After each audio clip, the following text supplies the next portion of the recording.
Ẹ kú dédé àsìkò yìí, mo kí gbogbo wa káàbọ̀ síkànnì Odùduwà Voice TV. Báyọ̀ Black lórúkọ tèmi. Lónìí, a ó máa bára wa sọ̀rọ̀ lórí ìròyìn kan tí ó ń jà káàkiri orí ẹ̀rọ ayélujára níbi tí a ti gbọ́ pé ìjọba orílẹ̀-èdè ilẹ̀ Nàìjíríà pé ó grant amnesty fún àwọn ọ̀daràn kan bí àpẹẹrẹ àwọn kidnappers, àwọn drug dealer, àwọn bandits àti bẹ́ẹ̀ bẹ́ẹ̀ lọ. Tẹ́ ẹ bá gbàgbé ẹ̀yin ènìyàn mi, ìkànnì Odùduwà Voice TV òun nìkan ni tí ń ṣojú ọmọ Yorùbá káàkiri àgbáńlá ayé. Kí ni ohun tá a fẹ́ fàyọ nínú ìròyìn yìí? Ẹ mọ̀ kí mo máa ń pariwo ẹ̀ fún yín ẹ̀yin èèyàn mi ní gbogbo ìgbà. Mo ní tí àwa ọmọ Yorùbá tí a ò bá ṣera wa lọ́kan, mo ní pé kí ni ìyà á máa jẹ ọ̀tá wa, á máa jẹ wá lájẹgbé o. Ọ̀daràn tí ó jẹ́ ọ̀daràn tí ó fojú hàn, ìjọba grant ẹ̀ ní amnesty. Kí ló wá dé tí ìjọba ò lè bá wa grant bàbá wa Chief Dr. Sunday Igboho ní amnesty? Àwa má máa sọ, àwa má máa pe àkíyèsí wa sí i. Ìjọba ò ṣe bá jà, ẹ má jẹ́ ká tanra wa. Ẹ̀bẹ̀ náà ni a ó máa bẹ ìjọba. Kí ni ẹ̀ṣẹ̀ tí Chief Dr. Sunday Igboho ṣẹ̀? Kí ni ẹ̀ṣẹ̀ Chief Dr. Sunday Igboho tó fà á tí ìjọba tó fi declare wọn wanted? Ẹ jẹ́ ká bára wa sọ̀rọ̀ lórí ẹ̀, ẹ̀yin èèyàn wa. Kí ni èròǹgbà tiyín lórí amnesty tí ìjọba tí ó fún àwọn ọ̀daràn kan? Àwọn ọmọ Yorùbá, iṣẹ́ pọ̀ lọ́wọ́ wa láti ṣe. Gbogbo ọmọ Yorùbá tó bá ní àǹfààní láti rí fídíò yìí wò lásìkò yìí, ẹ bá mi share fídíò yìí kó lọ káàkiri, nítorí pé kí ni ó ń bọ̀ àwọn láńdẹ́ èdè. Tó bá dẹ̀ sọ wípé kó gbé, tó bá wò wípé kí ló ń gbé ẹ, ṣe bí kò ṣẹlẹ̀ sí ẹ, ṣe bí kò kàn ẹ, ṣe bí kò kàn ẹ, ó má lè kàn ẹni tó kàn ẹ. Okay. Àwọn tí wọ́n fún ilẹ̀ Yorùbá níṣòro látàrí pé kí ni bí àwọn Fúlàní darandaran kan bí wọ́n ṣe da ìbẹ̀rù bojo sí ilẹ̀ Yorùbá, tí gbogbo igbó ilẹ̀ Yorùbá tó di igbó àìwọ̀, tó di pé kí ni olóko ò lè dá lóko mọ́, olódó ò lè dá lọ sódò mọ́, wọ́n jí gbé lọ́tùn, wọ́n jí gbé lósìn. Èyí ló mú kí Chief Dr. Sunday Aládìsá Adéyẹmọ Ìgbòho Òòṣà kí wọ́n dìde wípé kí ló dé, ó tó gẹ́, enough is enough. Sunday Igboho nìkan kọ́ ló dìde o.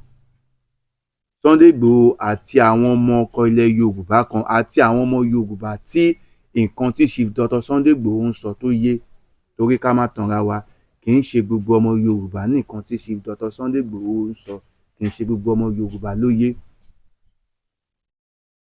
Ìgbà táwọn kan jáde tó ń bú Chief Dr. Sunday Igboho lọ́tùn, tó ń bú lósìn pẹ̀lú èdè Yorùbá tí wọ́n dẹ̀ jẹ́ ọmọ Yorùbá, tí wọ́n pe Sunday Igboho ní oríṣiríṣiríṣiríṣiríṣiríṣiríṣi orúkọ. Mo sọ fún yín, mo ní kò yẹ kí irú eléyìí, mo ní kò yẹ kó máa wáyé. Mo ní pé kí ni, mo ní kò yẹ kí irú eléyìí, mo ní kò yẹ kó máa wáyé. Àdánìkànrìn òun ló ń ṣekú pọmọ ejò. Àdánìkànrìn òun ló ń ṣekú pọmọ ejò. Tí ṣèbè bá ṣíwájú, tí ọká tẹ̀lé, tí mọ̀nàmọ́ná ṣèkẹta àti bẹ́ẹ̀ bẹ́ẹ̀ lọ, ọdẹ wo ló máa ní akíkanjú láti pa ejò? Ìṣẹ̀lẹ̀ tó ń ṣẹlẹ̀ ní ilẹ̀ Yorùbá tó mú kí Chief Dr. Sunday Igboho pariwo pé ẹ̀yin ìjọba wa, tí ẹ bá ṣetán láti gbèjà wa, a ó gbéra wa níjà o. Tí Chief Dr. Sunday Igboho gbéra, tí wọ́n gba inú igbó lọ tọ̀ àwọn Fúlàní ajínigbé láti máa lé wọn kúrò ní ibi tí wọ́n wà. Ṣé ẹ mọ̀, onílùú ò ní fẹ́ kí ìlú òun tú. Ìjọba, ẹ ò fẹ́ kí ilẹ̀ Yorùbá, ẹ fẹ́ kó wà ní ilẹ̀ olómìnira. Tí ẹ ò bá fẹ́ kí ilẹ̀ Yorùbá kó wà ní ilẹ̀ olómìnira, kí ló dé tí ẹ ò lè ṣe nǹkan tí ilẹ̀ Yorùbá ń fẹ́? Sunday Igboho kì í ṣe ọ̀daràn. Ìjà gbogbo ọmọ Yorùbá òun ni ó ń gbé. Tí nǹkan bá lọ bó ṣe yẹ kó lọ, ṣé Chief Sunday Igboho máa jáde, wọ́n máa sọ pé Yorùbá nation? Ṣé Chief Dr. ta ló máa tó bẹ́ẹ̀ láti jáde láti sọ pé àwọn ò ṣe mọ́? Wọ́n ní àròǹro kan òun ló ń fẹ́ sún àsun dákẹ́. Àwa ọmọ Yorùbá tá à ń ṣètò tá a jẹ́ olólùfẹ́ Aládìsá Adéyẹmọ Ìgbòho Òòṣà, àlàáfíà òun ni kẹ́ ẹ jẹ́ ká pè fún, unity àti ìṣọ̀kan òun ni kẹ́ ẹ jẹ́ ká pè fún. Kò kí ń ṣe pé ká máa wá bú àwọn olórí wa, ká máa wá bú lọ́balọ́ba. Máa ń sọ fún yín ní gbogbo ìgbà, orí adé ò ṣe é rí fín o. Ọ̀pọ̀lọpọ̀ nǹkan tá à ń rò pé ó yẹ kí àwọn orí adé kí wọ́n ṣe fún wa, ọ̀pọ̀lọpọ̀ àwọn kinní yìí àwọn orí adé wa ò ní kápá, agbára wọn ò ká o. Àwọn náà máa lọ lọ́bì, wọ́n á lọ bẹ̀bẹ̀ lọ́dọ̀ ìjọba kí wọ́n tó rí gbà ni. Ẹ wòye lọ́balọ́ba tí Chief Dr. Sunday Igboho tí wọ́n ti sátọ̀. Kí ni àbájáde èsì lọ́balọ́ba tí Chief Dr. Sunday Igboho lọ bá lórí kí ìjọba Nàìjíríà kí wọ́n lè yọ wanted kúrò nínú orúkọ àwọn? Mò ń bọ̀ lórí yẹn. Ẹ yẹ kí n sáré fásìkò yìí kí n fi dọ́dọ̀ Prophet Ṣólóyè Táíwò, bàbá orí òkè àṣẹ àti agbára, fún ẹ̀yin tẹ́ ẹ nígbàgbọ́ nínú àdúrà, fún ẹ̀yin tẹ́ ẹ nígbàgbọ́ wípé kò sí nǹkan tí Ọlọ́run ò lè ṣe tì.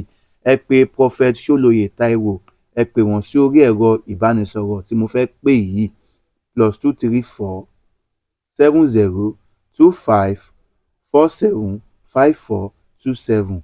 Máa pe nọ́mbà yẹn lẹ́ẹ̀kan sí +234 70 25 54 75 427.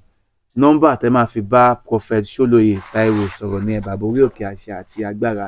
Ìjẹ́ yín tẹ́ fẹ́ béèrè nípa ibo ni orí òkè wọn wà, ẹ pè wọ́n. Ìjẹ́ yín tẹ́ fẹ́ ṣọ́nà àbí ẹ ní nǹkan pàtàkì kan láti bá wọn sọ, ẹ pè Prophet Ṣólóyè Táíwò sórí ẹ̀rọ tí mo pè yẹn. Fáńfààní ẹ̀yin tẹ́ bá ṣẹ̀ ń wò mí fún ìgbà àkọ́kọ́, Bayo Black òun lórúkọ tèmi. A ó máa bọ̀bẹ̀ ní ìbẹ́ṣu, àtẹ́lẹsẹ̀ a sì máa bẹ̀nà wò. Ẹ̀yin tèmi, èmi ni tí yín tòótọ́, Bayo Black lórúkọ tèmi o. Ẹ jẹ́ kí gbogbo àwọn ọmọ Yorùbá, ẹ yẹ ká ṣera wa lọ́kan. Tá a bá ṣera wa lọ́kan, ìgbà yẹn la lè béèrè ẹ̀tọ́ wa ní ọwọ́ ìjọba. Gbogbo àwọn ẹgbẹ́ tó pín yẹ́lẹyẹ̀lẹ ní ilẹ̀ Yorùbá yìí, tó bá jẹ́ pé nítòótọ́ ń tilẹ̀ ń tọ́lọ́run, gbogbo àwọn ẹgbẹ́ yìí á dá àwọn ẹgbẹ́ yìí kalẹ̀ nítorí ilẹ̀ Yorùbá. Kò sí nǹkan tó ní kí ẹgbẹ́ OPC, ẹgbẹ́ Afẹ́nifẹ́re, ẹgbẹ́ ìfẹ́lódùn ọmọ ilẹ̀ Yorùbá, ẹgbẹ́ alànà ọmọ Yorùbá, ẹgbẹ́ kinní kan ọmọ Yorùbá, kò sí nǹkan tó ní kí gbogbo ẹgbẹ́ yìí má lè yan aṣojú. Kí gbogbo àwọn aṣojú yìí kí wọ́n wá parapọ̀, kí wọ́n fọ́ọ̀mù unity talk àti unity work. A ti lọ bá wọn lọ́ba, wọ́n tẹ̀lé sí wà lórúkọ Aládìsá Adéyẹmọ Ìgbòho Òòṣà o. Ṣé ẹ mọ̀ bẹ́ẹ̀ ṣá? Káwọn ẹgbẹ́ yìí kí wọ́n parapọ̀, kí wọ́n tọ àwọn gómìnà ìpínlẹ̀ wọn lọ láti lọ sọ̀rọ̀ àsọyépọ̀ nípa Aládìsá Adéyẹmọ Ìgbòho Òòṣà. Torí pé kí ni, gbogbo wa a lè máa wò kí Chief Dr. Sunday Igboho kí wọ́n wà remain wanted, ká dẹ̀ máa sọ wípé inú wa ń dùn, ara wa ń yá. Ó ṣẹlẹ̀ sí Chief Dr. Sunday Igboho lénìí, kò sẹ́ni tí ó lè ṣẹlẹ̀ sí. Ẹ má jẹ́ ká tanra wa. Ohun tó ṣẹlẹ̀ sí Chief Dr. Sunday Igboho yẹn, kò sẹ́ni tí ó lè ṣẹlẹ̀ sí. Ẹ má jẹ́ ká gbàgbé, ẹni tó ń gbani, tó bá mú ẹni tó ń gbani, ó lágbára láti rí ẹni tó máa gbà o. Ká léèyàn kan ní ìjọba declare wanted lórí ọ̀rọ̀ Yorùbá nation yìí àti lórí ọ̀rọ̀ òmìnira àti ìṣọ̀kan ilẹ̀ Yorùbá, mo mọ̀ pé Chief Dr. Sunday Aládìsá Adéyẹmọ Ìgbòho Òòṣà wọ́n á ti gbé oríṣiríṣi ìgbésẹ̀ láti gbé ẹni yẹn jáde. Ó wá ṣẹlẹ̀ sí Chief Dr. Sunday Igboho báyìí, ta ló ṣe tán láti gba Chief Dr. Sunday Igboho? Ẹ lọ wo Nnamdi Kanu, kódà ó ń bẹ nínú ọmọ Yorùbá ní Ṣòwòrẹ́ náà. Ṣòwòrẹ́ fẹ́ ṣe ìwọ́de, former president Atiku Abubakar, former president Goodluck Jonathan, gbogbo wọn bẹ́ẹ̀ lọ, wọ́n ti kóra wọn jọ, wọ́n ti announce date táwọn fẹ́ lọ ṣe ìwọ́de ní ìlú Àbújá lórí pé kí ni, lórí kí wọ́n lè free Nnamdi Kanu. Ẹ jọ̀ọ́, àwọn wo ni wọ́n ń ṣe ìgbésẹ̀ tí wọ́n jẹ́ olóṣèlú ilẹ̀ Yorùbá láti yọ wanted kúrò nínú orúkọ Chief Dr. Sunday Aládìsá Adéyẹmọ Ìgbòho Òòṣà?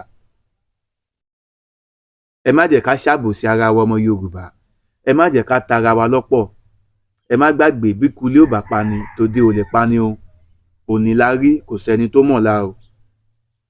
Bẹ́ẹ̀ ni mo sọ fún yín, Bayo Black lórúkọ tèmi, mo sọ yìí mo dúró ná, ó tún dijọ́ mi ìjọ rè, a ó máa bọ̀bẹ̀ ní ìbẹ̀ṣù àtẹ́lẹsẹ̀ a sì máa bẹ̀nà wò, gbogbo ẹni bá ní a má bọ̀ òun náà là ní dé bá láṣẹ Elédùmarè. Èmi tí yín tòótọ́ Bayo Black lórúkọ tèmi, ire o.